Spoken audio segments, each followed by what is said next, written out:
Hello, I'm McCool, professional hipster amateur reviewer. Don't really want to spend too much time talking about the year in review in this intro because just like every year, the amount of music you're going to discover is probably going to depend on how much time and effort you put into discovering new music in general. And like a lot of people have been saying, in 2011, this year's been kind of consisted of a lot of new and fresh faces who have been creating some wonderful music, and I'm totally in agreement with that. So let's get started. Slipping in my number 10 spot here is Ford and Lopatin, or that guy from One Oak Tricks Point Never, with their album Channel Pressure. And once again, an 80s electro themed album just surprises the hell out of me and makes it onto my top 10 list for favorite albums of the year this year. And Channel Pressure is just drenched in 80s nostalgia and corny pop music from this decade, but the slickness of this album, I mean, it just far surpasses just anything to come from that time period of music. I mean, the cover of this album with all the electronics, the video games, the big screen TV, the other TVs that are around, and all the sound equipment. I mean, there's no denying that. I mean that's kind of nerdy, and that's how the album comes off as sounding, actually. But if you're willing to let your hipsterdom go, you'll probably find Channel Pressure to be a blast to listen to. So, 9 spot, St. Vincent's Strange Mercy, the always consistent Annie Clark, to me, comes out with her most fearless album to date. The melodies on Strange Mercy, I mean, they may seem a bit rough at times, but they just never fail to be gorgeous. All the songs flow together beautifully, every instrument stands out and gives you something to look at and hear, and it's just a nice collection of 11 songs that are all great, and that's why, you know, I just couldn't pass up putting Strange Mercy making my list. Number 8 spot here goes to Peaking Lights with their album 936, which I'm going to grab here. And gosh, how wrong I was on this album. I mean, I gave it kind of initially a mediocre good score. I mean, I even said in the review that I couldn't see myself looking back at this album and seeing it as one of the best, and well, here we are now. I guess call it dub, call it reggae, call it psychedelic, call it what you want, but I mean, there's no denying the originality in 936. I mean, it's repetitive yet captivating. It's got this dull kind of theme over it, but it's still breathless.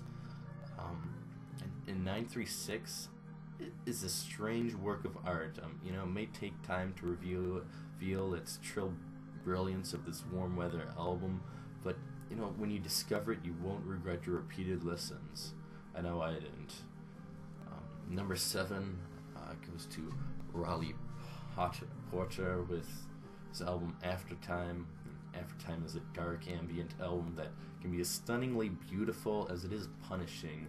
I mean, it's got post-apocalyptic drones that are quite reminiscent of Tim Hacker, but at his best. It has moments of classical music that reminds me a lot of like Godspeed, and there's a lot of tired ambient sounds here that'll just make you want to fall asleep. Like the same effect that Stars of Lit has on myself. But you know, there's this uneasiness in Aftertime, like a ghost whose spirit has not been put to rest. They'll just keep you awake and attentive throughout this whole album.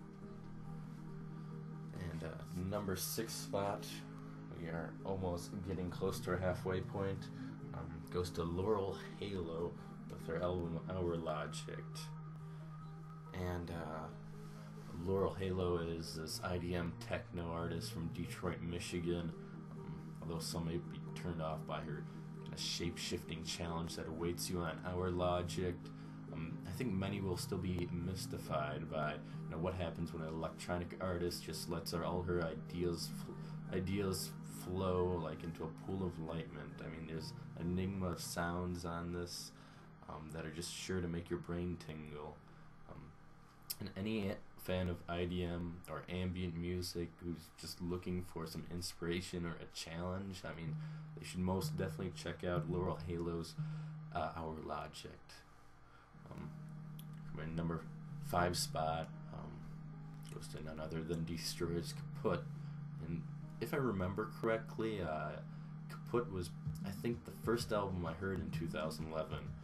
And, if we were to stick in my head this long, I mean, it must mean something. I don't know how Daniel Behar did it. I mean, with his distinct voice, he just takes a stab at romantic contemporary jazz on Kaputt.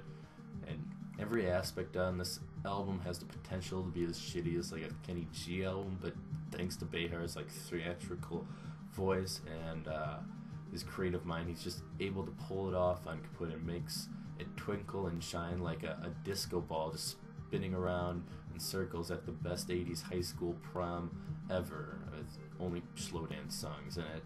But maybe I shouldn't be too surprised, because I mean, Destroyer, he's no amateur when it comes to music, and all I know is that I've been in love with Kaputt all year long, and I'm not ashamed to admit it.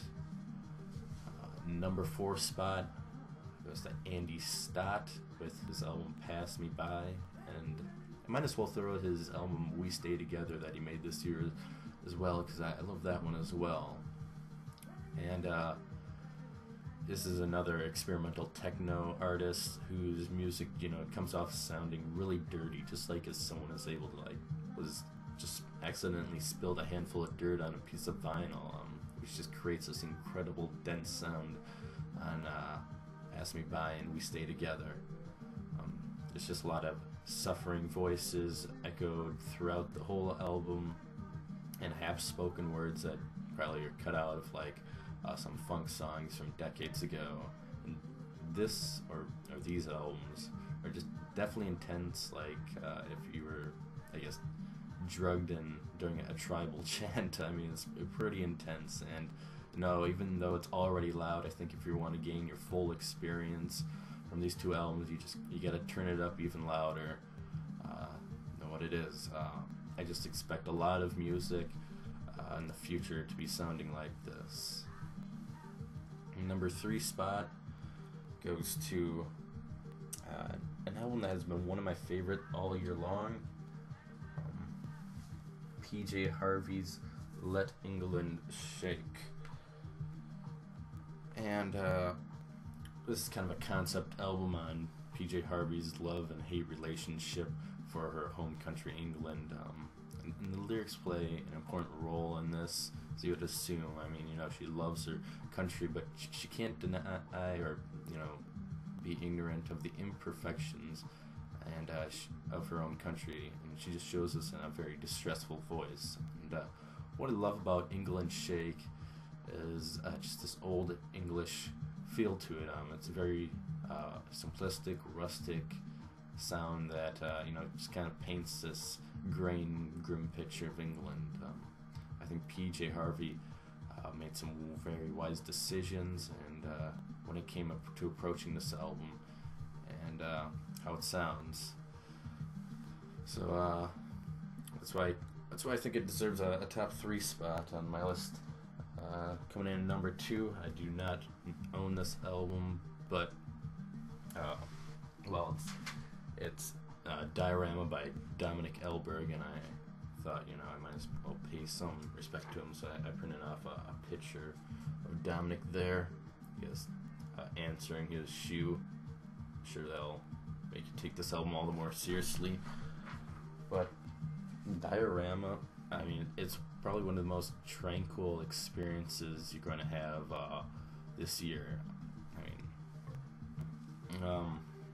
and Dominik, he's a nature freak, and and then Diorama, he creates a rainforest for you to explore. I mean, you'll hear crickets, birds chirping, streams rushing,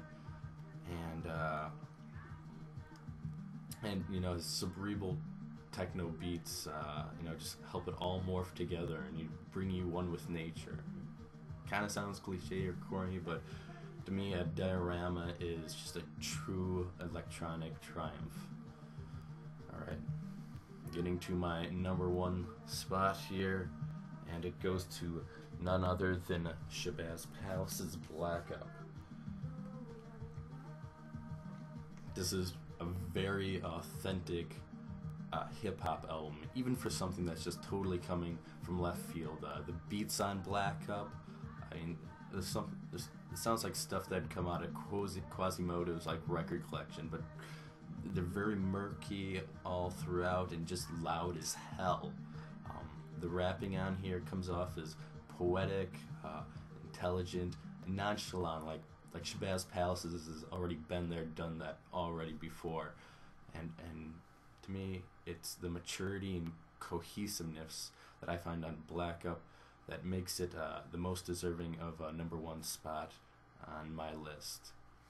So that is my top 10 favorite albums of this year. I hope you enjoyed it, or well, thanks for tuning in, and if anything, I hope my top 10 list can you know, open you up to something you may have not heard before, because you know, that's what this channel is about, is, you know, not reviewing stuff you already know, but opening you up to new music. So I'm Mon McCool, 2011. Take care.